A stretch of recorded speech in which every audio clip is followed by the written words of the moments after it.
So the hip replacement surgery is probably the most reproducible operation that we do in orthopedic surgery. It's the most the patients have the most consistently gratifying experience with this operation.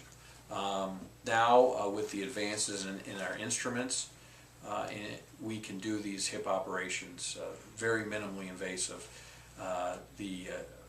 For a person who is of average weight, I'm able to do the surgery through about a 2 to 3 inch incision, whereas years ago they were 12 to 15 inches.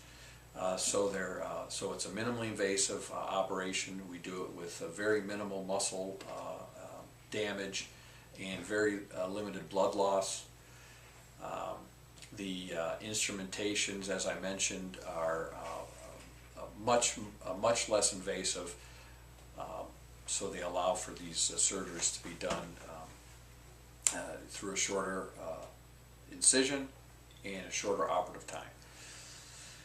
Now with the recent advances in materials, I'm doing my hip replacements using a mobile bearing device made by Stryker, and it allows for me to do the surgery with the patient not having any restrictions, whereas many orthopedic surgeons will limit their patients to certain range of motion restrictions, and none of those apply to my patients with this implant.